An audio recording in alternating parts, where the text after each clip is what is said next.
Okay, well, I hope I don't choke on my cough drop now. But good afternoon, everybody. Welcome to the Friday edition of Richardson Plano Networkers. Today's our speaker is Mark McIntosh. His session is titled 7 Steps to Grow Your Revenue Using LinkedIn. During this practical educational training, Mark will share LinkedIn tools that entrepreneurs and business owners can use right away. Mark McIntosh, since 2016, has helped hundreds of business owners grow their revenue using LinkedIn and LinkedIn tools. As the CEO of RevGrow, Mark and his team help companies grow revenues using proven LinkedIn strategies while keeping their sales pipeline full of high-value prospects each and every week. Mark lives in Lantana, Texas with his wife, Allison, their 3 teenage children, and 2 golden retrievers. Please welcome Mark McIntosh. Great. Thank you so much for that kind introduction, and thank you all for having me today. This is a great group, and I joined you all a couple weeks ago, and it's just really good to have this opportunity. And what I want to do is start with a little story of how I got here. You know, back in 2011, imagine the pre-COVID days, I was living in Indianapolis and came to Dallas on a 3-day business trip. This was my very first time in Texas.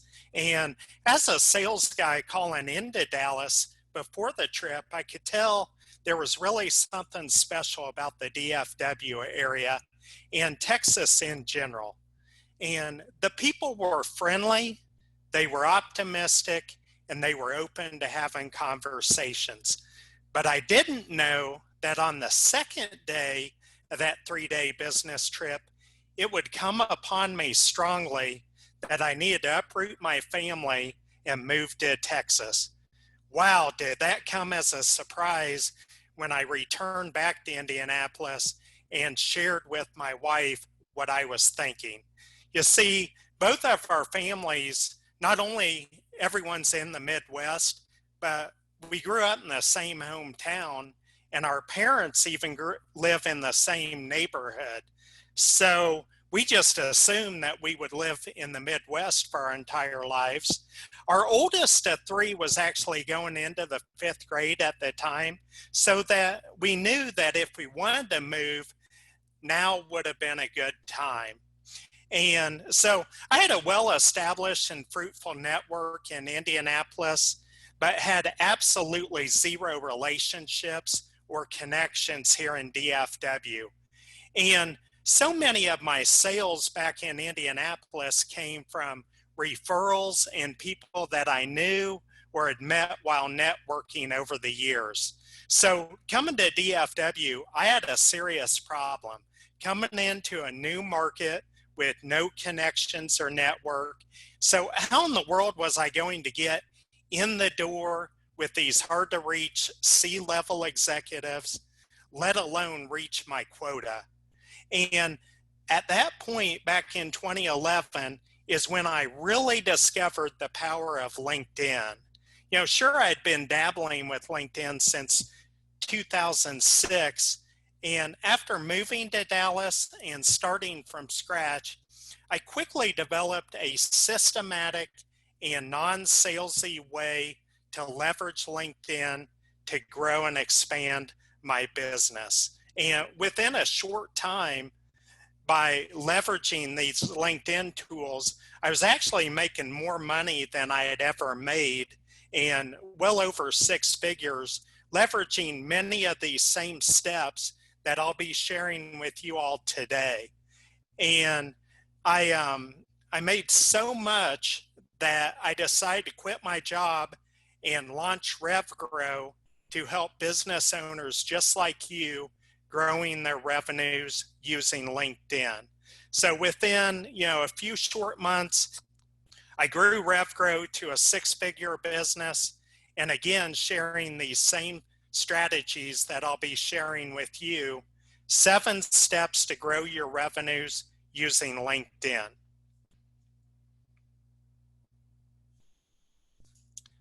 So as way of background, I am a CPA by trade, And I spent the first 10 years of my career climbing the corporate ladder until I reached my ultimate goal, which was to become a CFO for a mid-sized, high-growth transportation company. And 2 weeks after our third child was born, I quit this dream job and decided to make the transition into sales. And this was the first of a few instances where my family thought I was losing my mind. The second was when I uprooted the family and moved to Texas.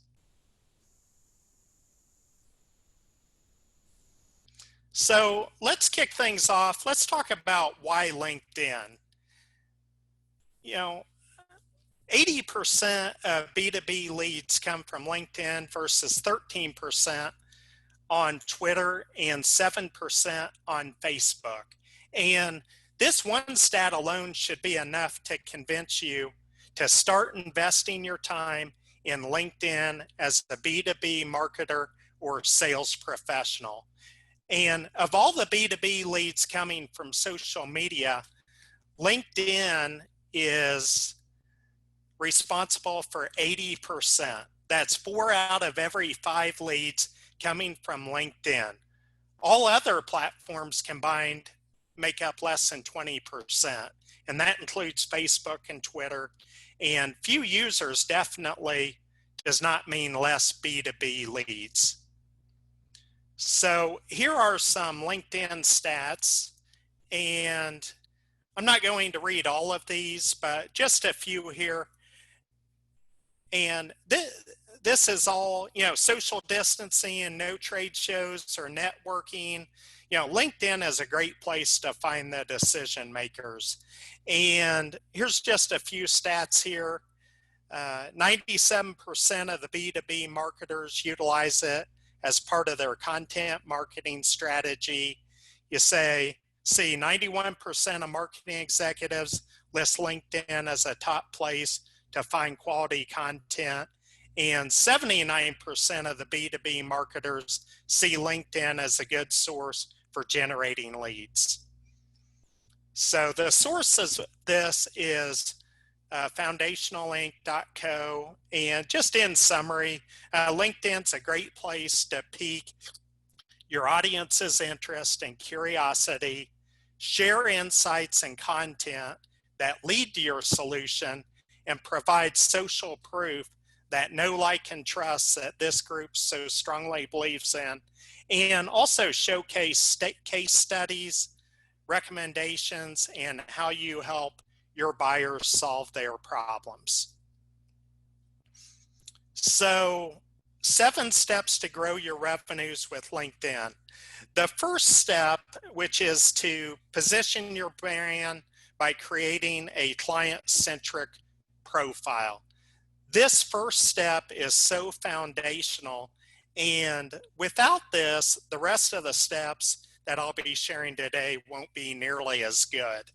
And if you only do one thing or get one thing out of these 7 steps, make sure your LinkedIn profile is rock solid. So that includes professional headshot and a background banner. Smile and keep it professional. White background is actually the best. And whatever you do, don't use that picture from the ball game or the one at the lake house. And try not to use too many filters.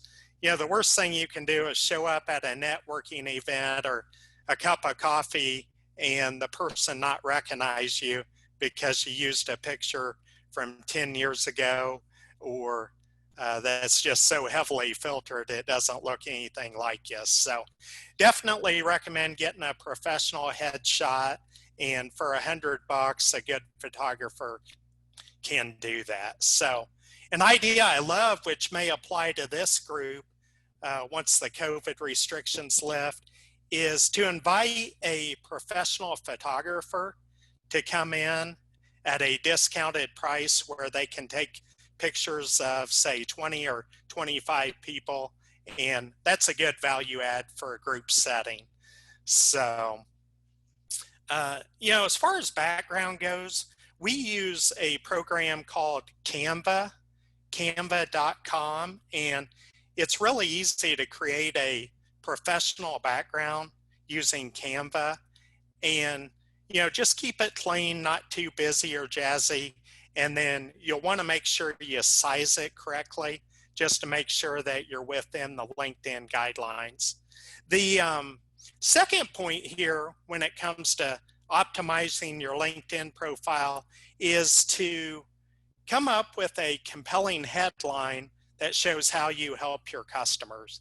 And I wanted to share a little formula here that you might want to think about. And as a reminder, the headline, you're limited to 120 characters. So the first part of this formula is who you help. You want to make sure that it's clear in your headline who it is that you help and work with. The second part of this formula is how do you make their life better? How do you relieve them of pain or improve their work situation? And the third part of that is to add some proof and credibility, and why does it matter for them? So let's go ahead and go to the next step. All right, the About section. This is a great place. You get 1,000 characters, and it is a good way to come up with a client-centric profile. And I misspoke. Actually, you get 2,000 characters to do this. And some of the key points here are, it's not a resume, but you want to use this section as a resource to draw in your prospect. And I have 5 key things that I'll recommend that you include in this section. One is start with a challenge that your audience or your ideal prospect is facing. And the second thing would be to offer tips and insights, something that might be vendor agnostic, that demonstrates that know, like, and trust factor, and just share some tips and leverage this space as a resource as opposed to a resume. The third part of this is to share who you work with and how you help them. The fourth would be a call to action or a next step that you want them to take. And an example might be schedule a call with you, visit your website, download a report, etc. And then the fifth piece of this is to include your contact information and make it ultra easy for them to reach out to you. The worst thing that I've seen is I see somebody's profile, they've captured my attention, I want to get a hold of them, but I'm not a first degree connection, and I can't find their phone number or their email anywhere. So definitely recommend that fifth component of that About section is that you include your contact information and make it very easy to get in contact with you. So here's a couple examples of some profiles that we've done. So you can see the first example would be RevGrow, and that's me in the picture. And we have a customized banner that we put together using Canva. Definitely recommend using a white background. That seems to work out best and really pop as far as your picture goes. The second example is Frank, who's a Sandler sales trainer, and he's actually one of our clients. And then the third example is Brianna Wiedemann, and she's a staffing or recruiting professional down in Houston. So her headline's really good, connecting what matters most, the people. So I wanted to show those just as an example. Okay, so step one. Step two is to develop a content strategy to share insights and remain top of mind. And sharing content is really great in that know, like, and trust factor. It further positions you and your brand as an expert or authority in your space. And the key with content is to provide valuable and timely and relevant insights, and not do it in a salesy manner where you're like leading with your solution or in their face, but more providing content and insights that lead to your solution. And, one idea that I'll share with you, if you're wondering, okay, what sort of content do I need to be sharing? One way to think about it is consider your ideal target audience and ask yourself, what are the 3 to 5 items that are most relevant to them? And then what you can do is build your content strategy around these 3 to 5 areas. So an example might be, if your audience are CIOs, well, maybe the items that are most relevant to them might be cybersecurity, hiring and staffing, technology trends, doing things virtually, and some other things like that. So what you can do is build your content strategy around those items that are most relevant to your audience. And then, as I mentioned earlier, sharing content is a great way to share insights and continue to plant seeds of value for your audience. And don't be afraid to give your best stuff away, and don't hold back, because you only get one chance in a lot of instances. So we always recommend that our clients share a lot of knowledge, share a lot of value in that content.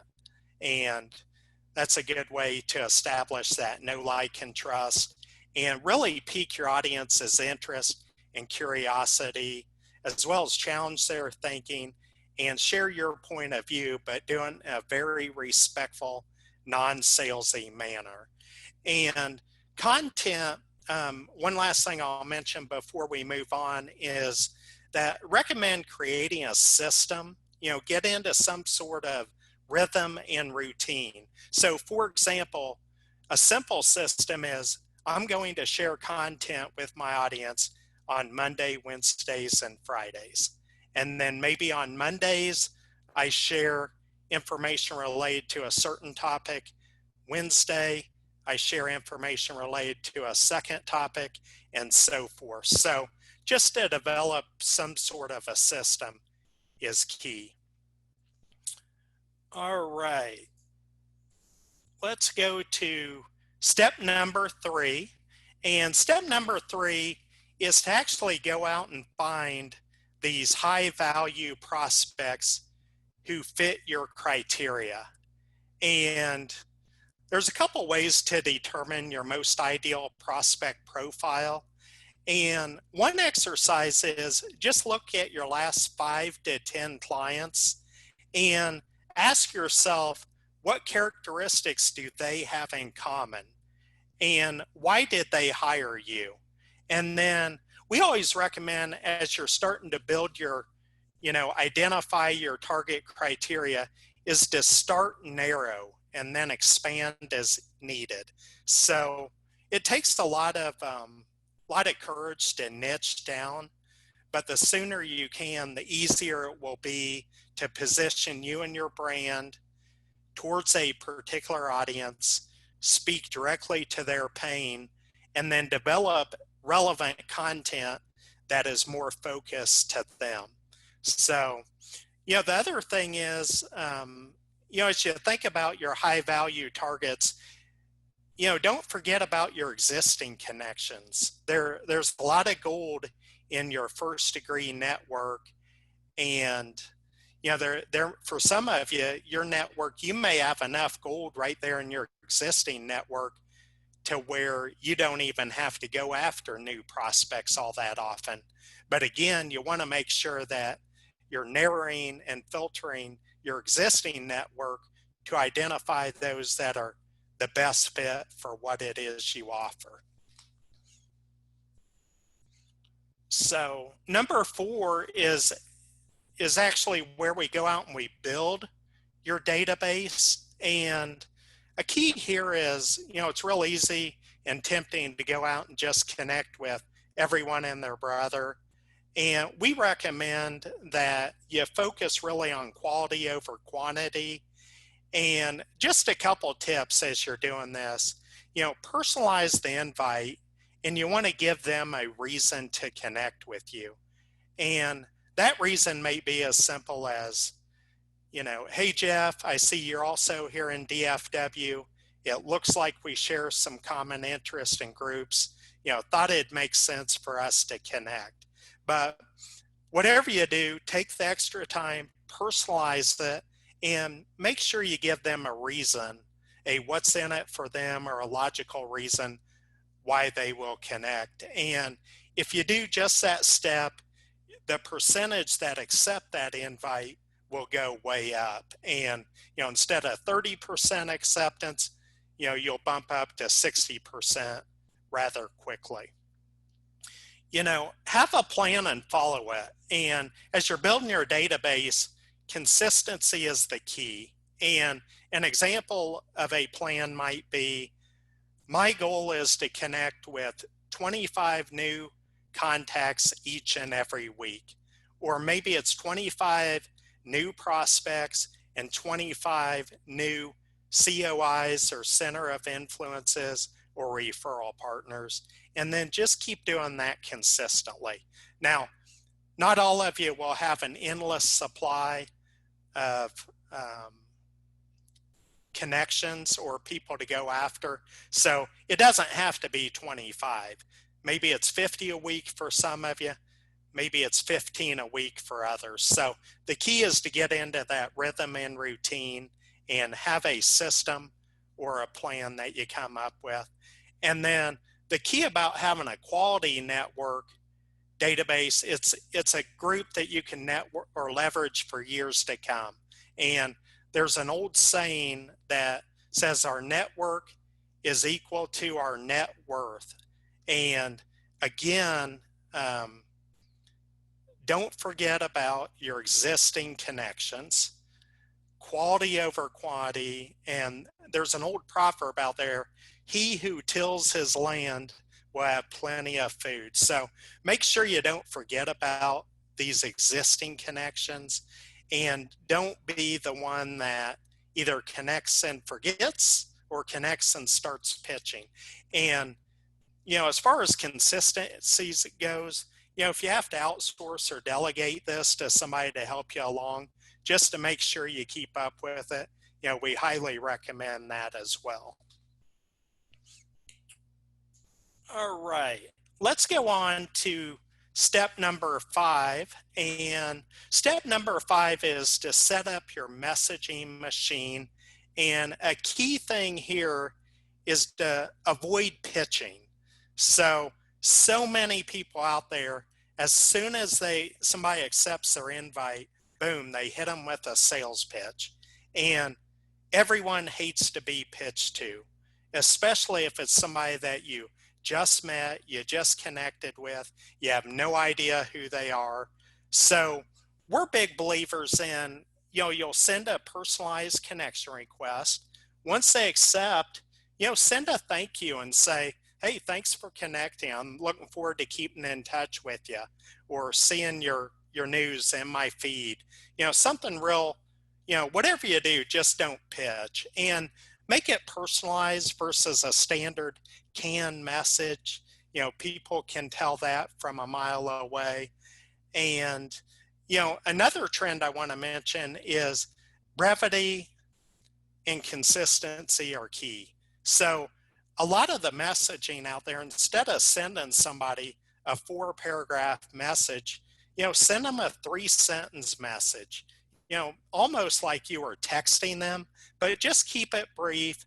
make it personalized, and then,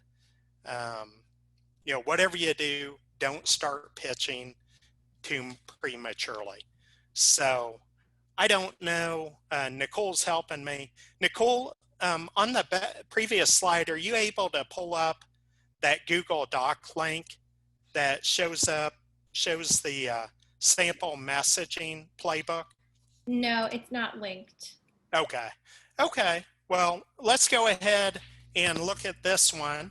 This is just an example, and there's multiple ways you can do this, but here you see the invitation to connect is the initial outreach. Message 1, thanks for connecting.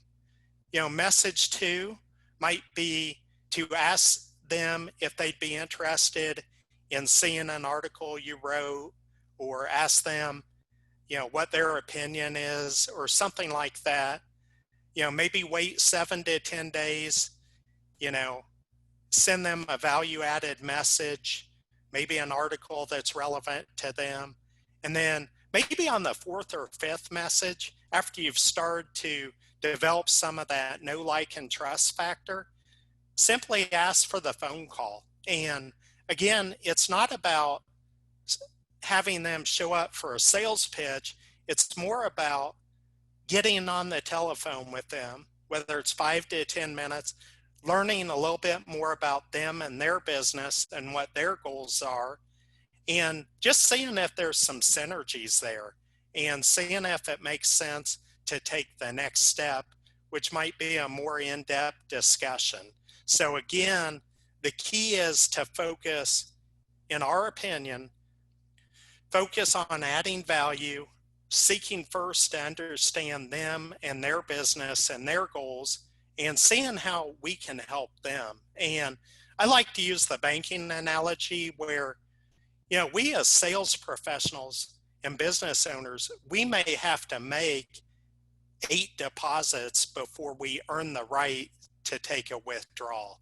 So it's all about planting seeds of value, building the relationship, seeking first to understand, and really taking a genuine interest in helping your connections and your prospects.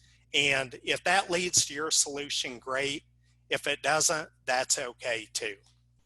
So that's just an example. Here we have a couple examples. You can see, this was a guy named Scott Young. I said, from looking at your profile, Scott, I noticed that we share quite a few mutual connections. I invite you to look at mine. If you think it makes sense, kindly accept my invitation to connect. Thanks, Mark. So, very non-salesy, very personalized. And as you can see in the next message, he sent me a nice reply.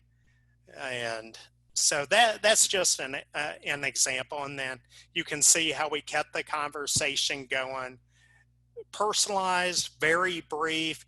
I said, thanks for connecting, my connection request. Look forward to seeing your updates in my feed. Let me know if I can introduce you to anybody in my network. Wishing you a happy Thanksgiving. So again, I haven't pitched them on anything. It's just all about engaging, making it personal, and keeping the conversation going. So next message, I asked him if he wanted to see an article. He said yes, so we sent him an article. He replies back, and so forth. So I won't read all of that, but I wanted to kind of give you a real world example of what it might look like. So let's go to the next step, which is step number 6, and that's develop a system to simplify and manage all of these activities. So part of our secret sauce at RevGrow is how we manage all of these activities and structure the processes and the systems so you can do it all in just a few hours a week. Now, our core business is that clients outsource this and we do it for them, but we also have some clients that are more the do-it-yourself crowd or the done-with-you crowd, And we've developed a system and a process that we manage outside of LinkedIn using a series of spreadsheets to make this very simple and keep it all organized. And it's just a fine-tuned system and methodology that we deploy. So, you can use a CRM, you can use a spreadsheet, a calendar. This helps you track the activity and the results and monitor conversions. And it gives you a cadence and a playbook to follow and get into that daily rhythm and routine. So it's repeatable and scalable. And doing it all within LinkedIn itself, I don't know if you guys have tried it, but it's very cumbersome. You might be able to do it for a while, but then it becomes very disorganized and haphazard at best. So an example of a system and a process I mentioned earlier, maybe you post content every Monday, Wednesday, and Friday. And maybe you send messages out on the 7th, the 14th, the 21st, and the 28th of every month. Or maybe you check your inbox every day between 8 and 9 a.m. So the key is consistency and setting goals and developing a system that will help you achieve your activity goals each and every week. So me being a CPA by trade, figuring out a way to systemize the activities and the process. My selling skills are very average, I'll just be honest with you, but it's my systematic and my process and the methodology mindset that enabled me to outsell my competition. From the very beginning, I was always the top 1 or 2 sales guy. And I don't mean that to sound braggy or anything, but it was because of these systems and the methods that I set up. So that's number 6, is develop a system to simplify and manage all of these activities. And finally, which is my favorite, is nurture the leads so you get the call when the time is right. So we all know how rare it is in the B2B space that your prospect will have an immediate need or desire to buy during that first call. Sure, it happens, and it actually happens more frequently than I thought, especially with our service because there's such a need for it. But in general, about less than 3% of those that you'll talk to will have an immediate need or desire for your service. So we're big believers in that whatever you do after that initial call, until the need arises or until they're ready to buy, really makes all the difference. And that is where you can really excel and stand out from your competition and build the relationship, continue to add value, plant seeds of value throughout the sales cycle so that, again, when the need arises, there's an increased likelihood that you'll get the call. Nobody does this extra sort of work. What the competition is doing, they're doing the standard one-size-fits-all monthly newsletter. It's not personalized, it's canned, and they think, well, shoot, I impressed them during my initial call. They'll call me when they're ready. Well, you and I, we all know that unfortunately it's so competitive out there that is definitely not often the case. So whatever you do, avoid the dreaded checking in or touching base call or email. I had mentioned the periodic newsletter.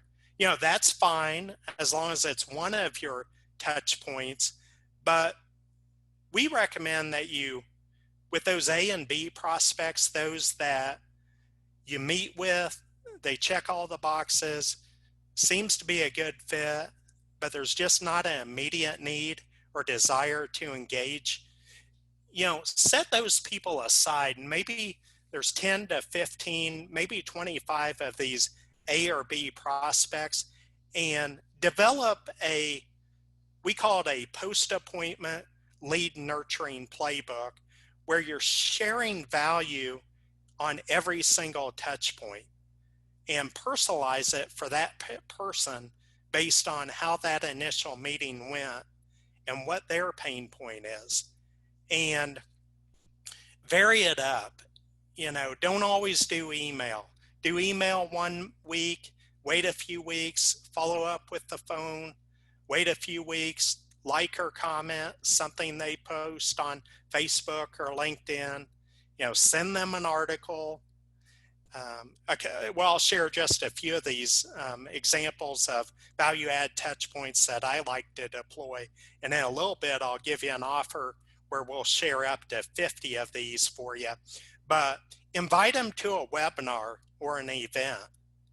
Ask their opinion on something. Play matchmaker. If they have a pain or a problem, set them up, introduce them with somebody that can help them with that problem. So I'll give you a brief story and example. Back when I was in the staffing space, one of the guys I worked with, he had a prospect that had just moved into town, and his biggest pain point is getting his teenage daughter on a traveling soccer team. So my friend took a few hours, made some phone calls, and figured out, where they were living in Columbus, Ohio, who are the 3 or 4 of the best traveling soccer teams in that area.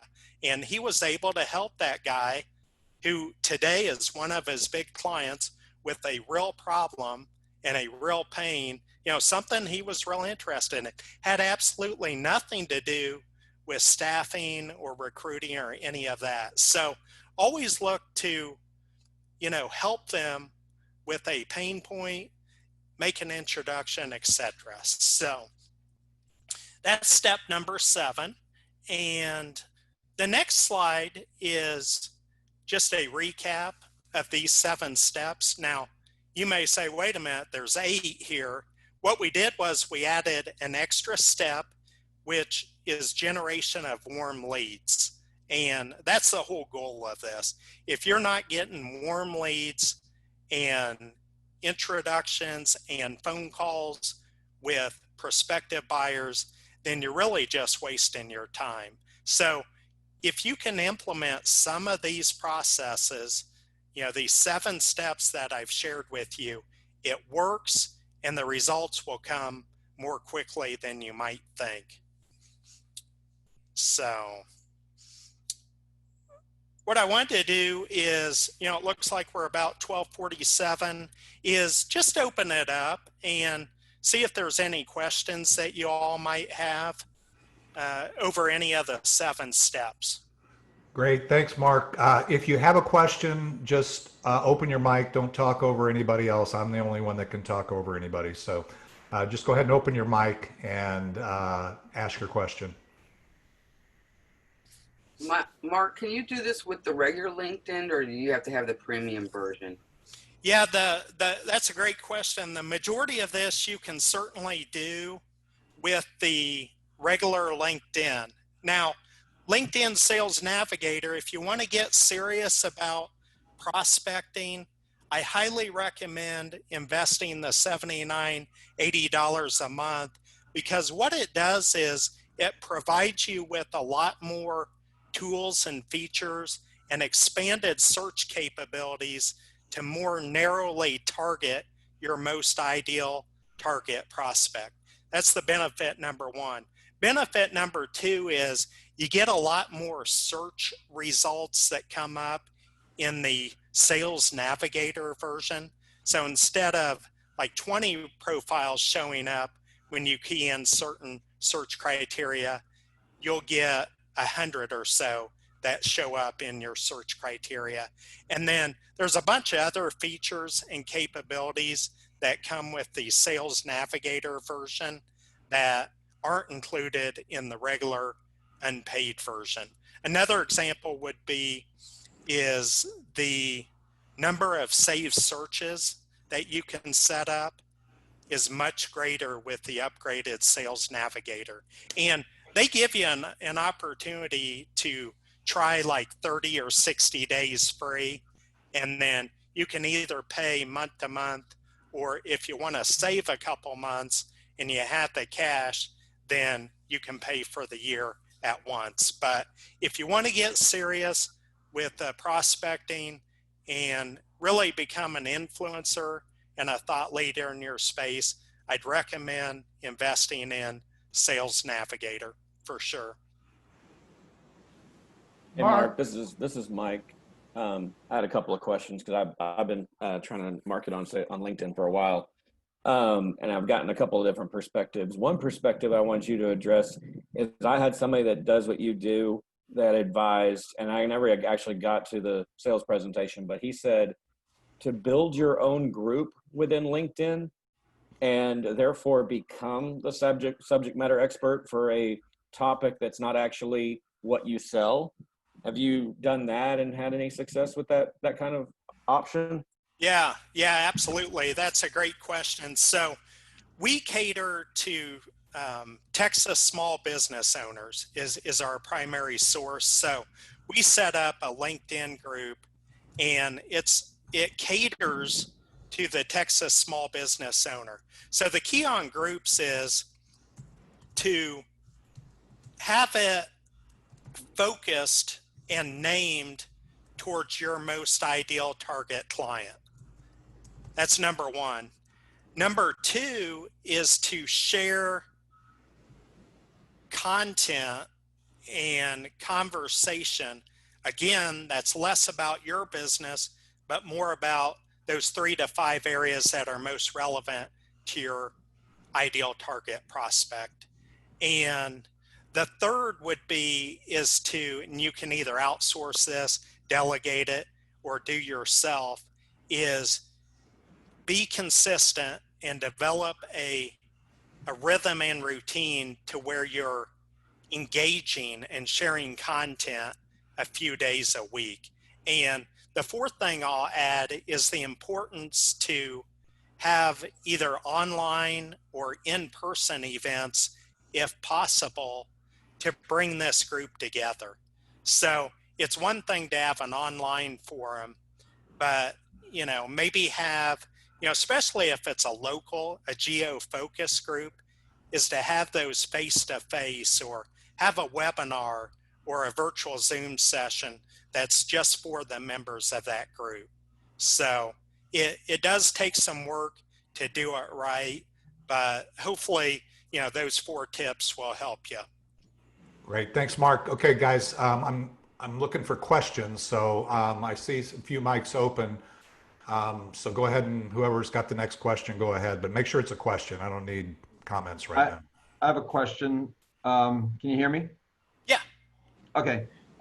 Thanks for your presentation, Mark. My question is, are you using any third-party automation tools to reach out to people, or just what's in LinkedIn that they provide? I think you called it the Sales Navigator.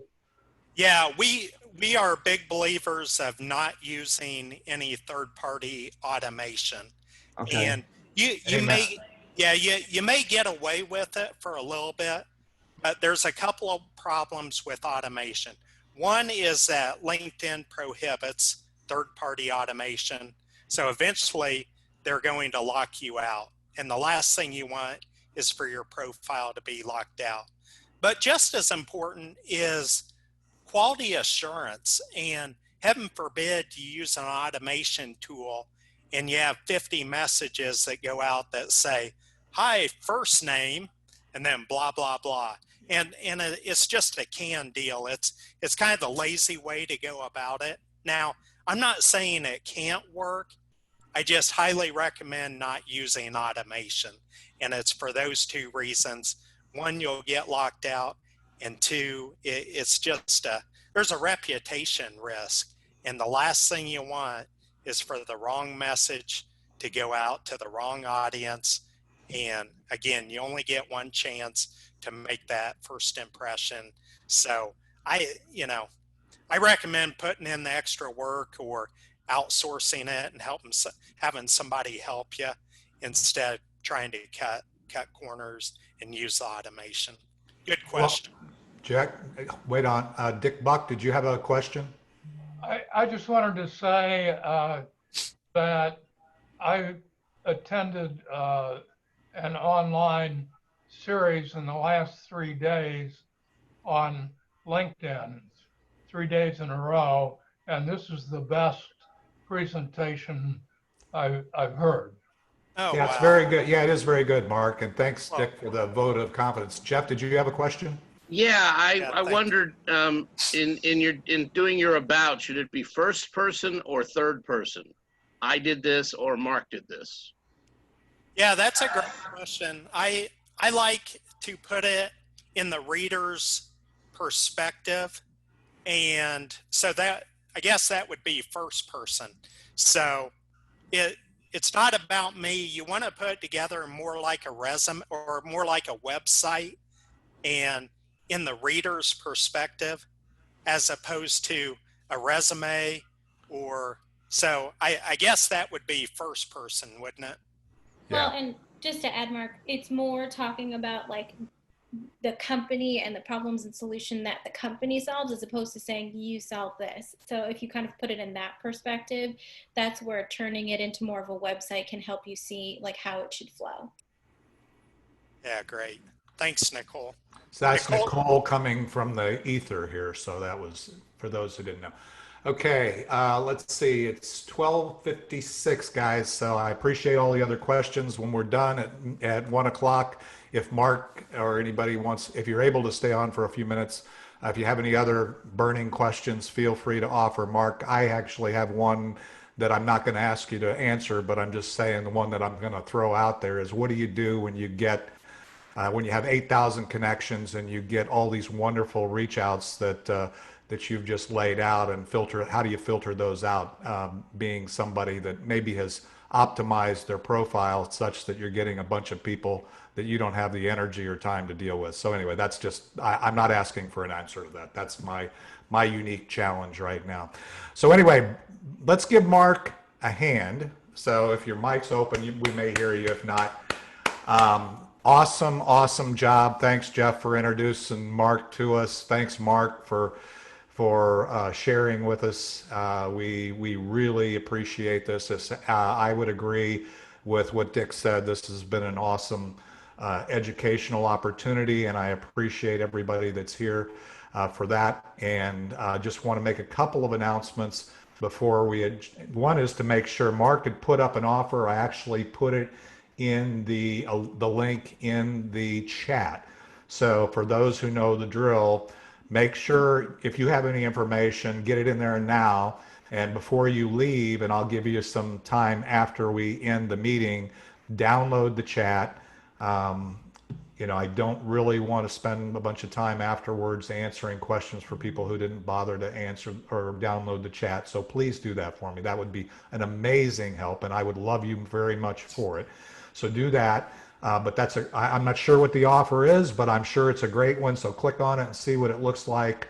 The one that you shared that I think Nicole put up there on the slide, but it's offer.revgrow.com. So make sure you take advantage of that, whatever that is. And with the value that Mark has shared with us right now, I'm sure it's going to be an opportunity you don't want to miss.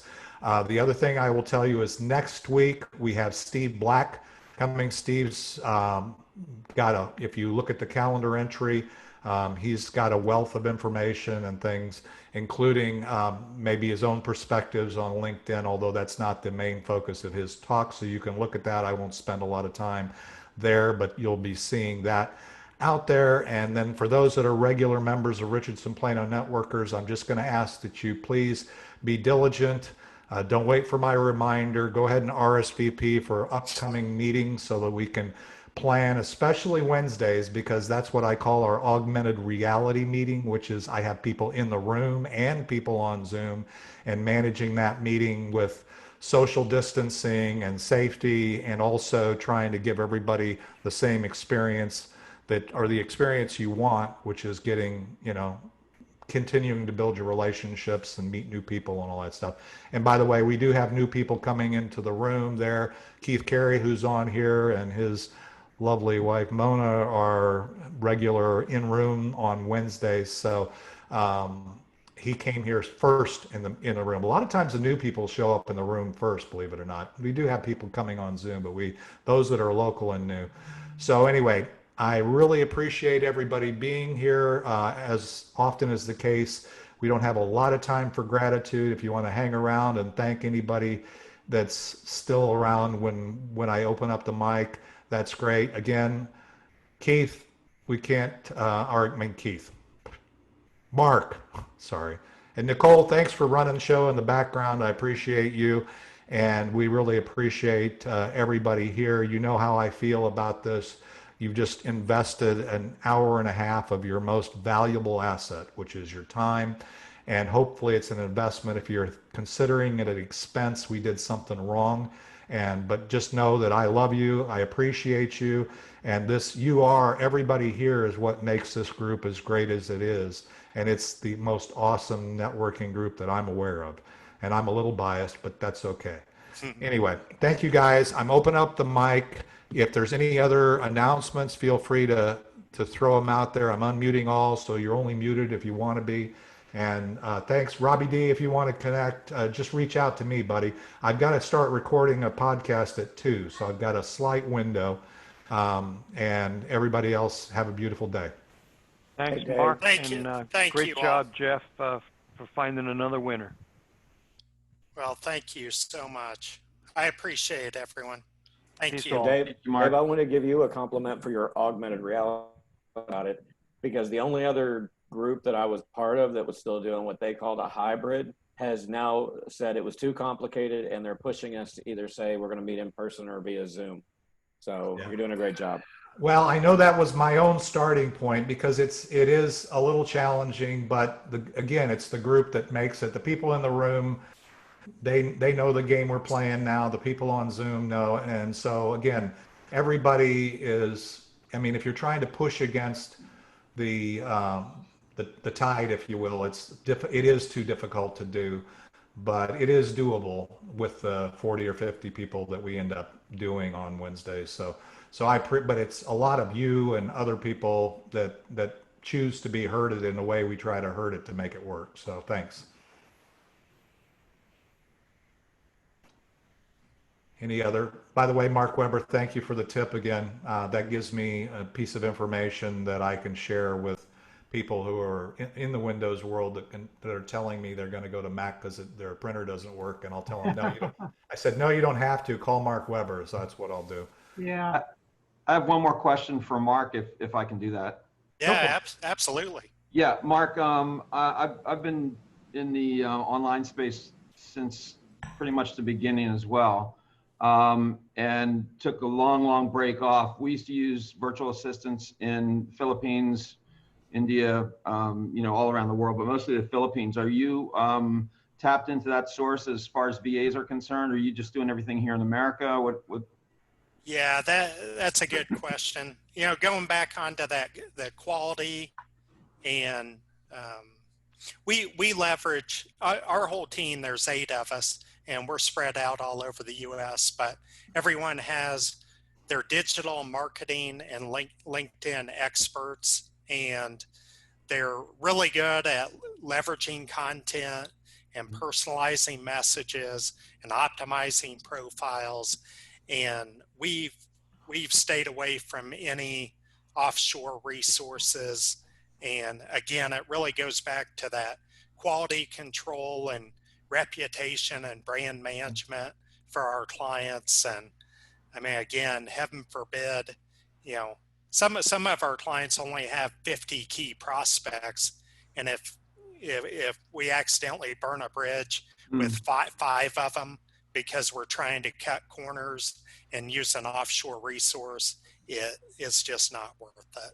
So our team's all here in the U.S. And that's a great answer, Mark, because frankly, kind of looking at a lot of this from the other side, not the guy who's trying to expand, but really trying to figure out who the meaningful connections are in my in my work. I had a list of questions here for you that were implied in some of the things, and automations are, that's a best way to get me turned off, and I'm never going to respond to your reaching out further. The other one is in your first example, when you say, hey, I was noticing your profile and I see we have a lot of connections. You know what?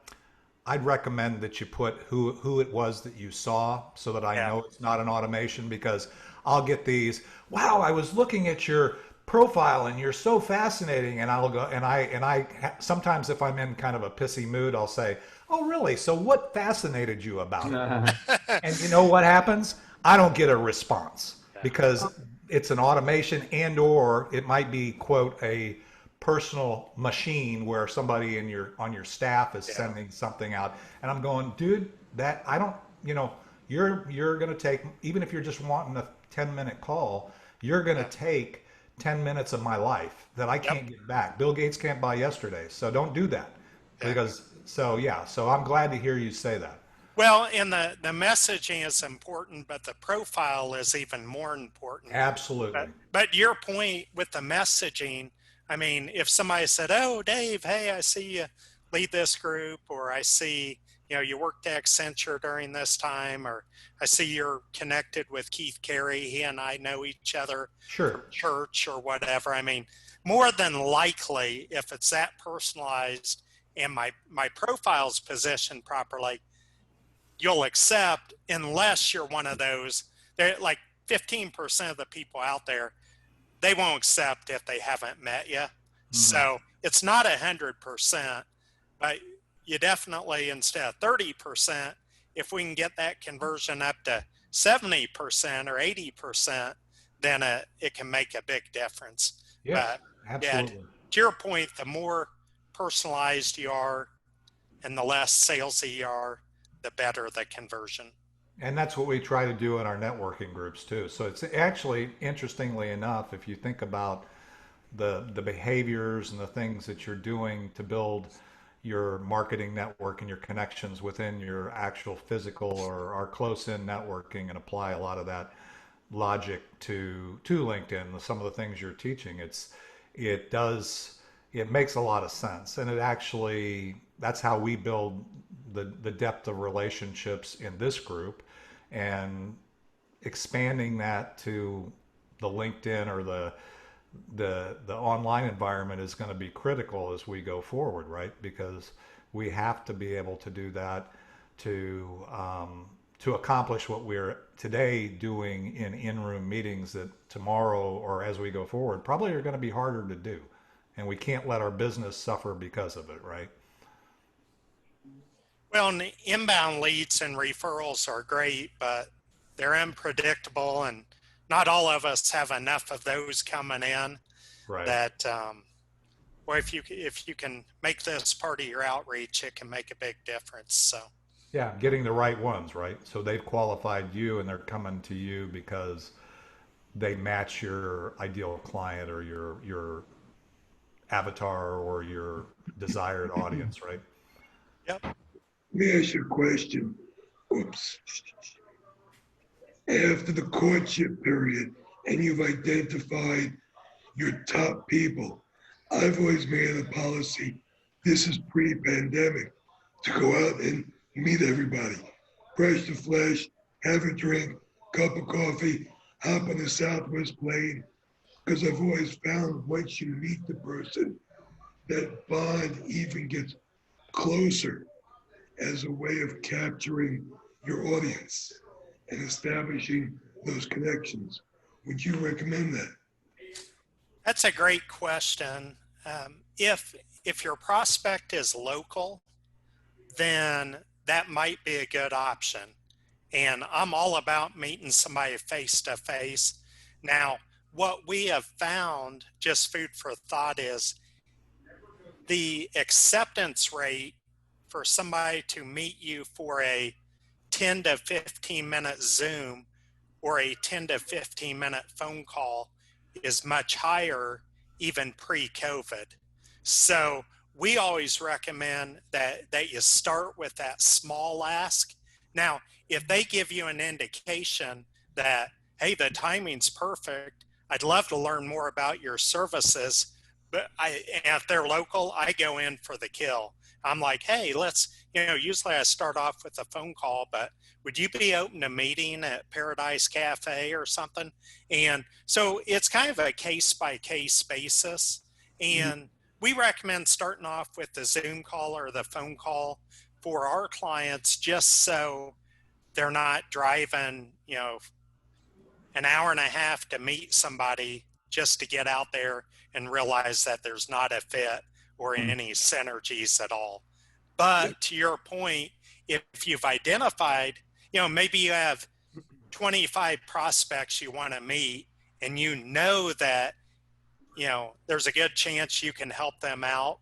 In your case, it might make sense to start with an in-person, but personally, I like to give them the choice and options. So I might say, would you be open to a 10 to 15 minute call?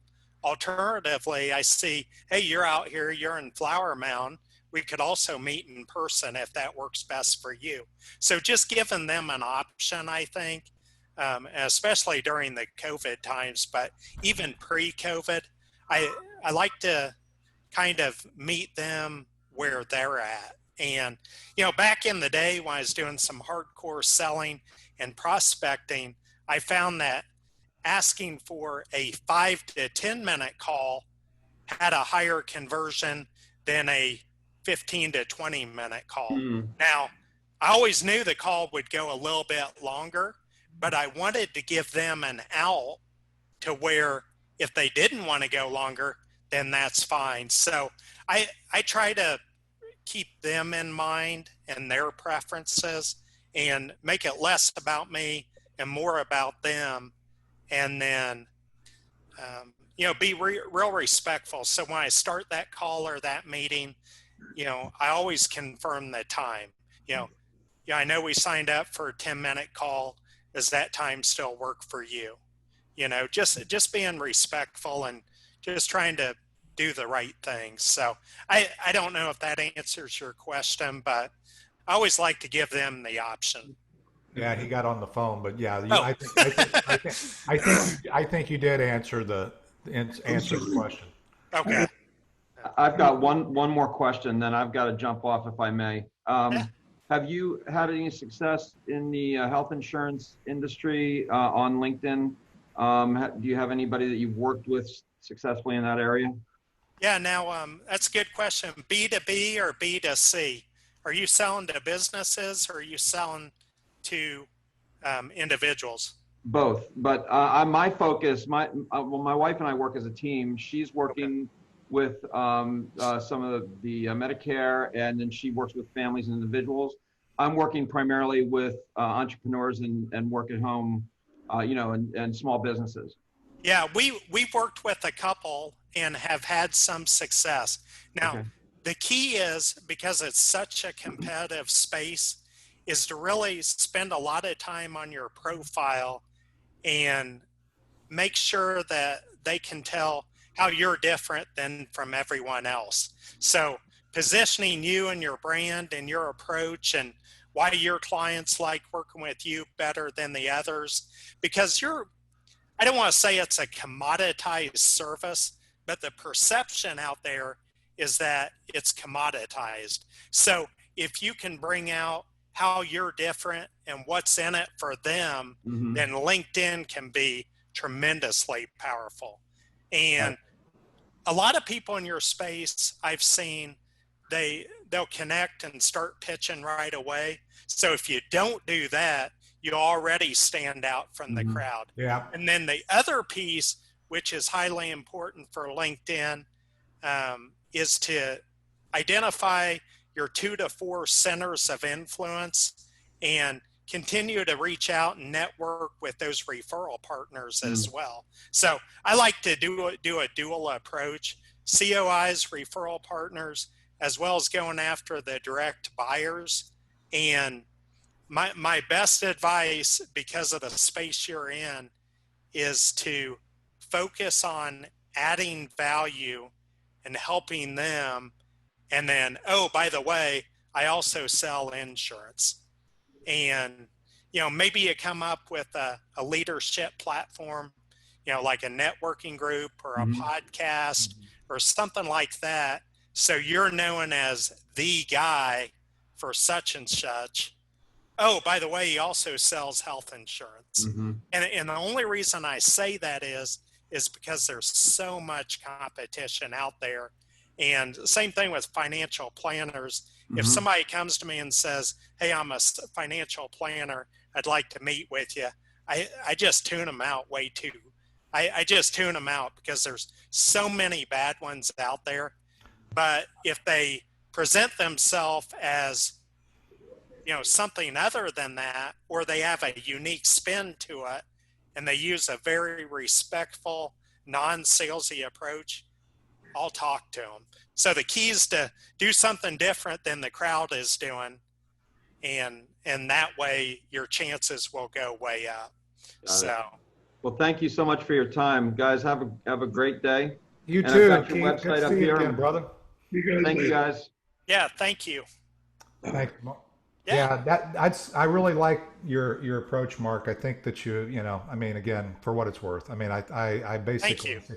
Hey, Rob, you weren't supposed to run off, buddy. Okay, anyway.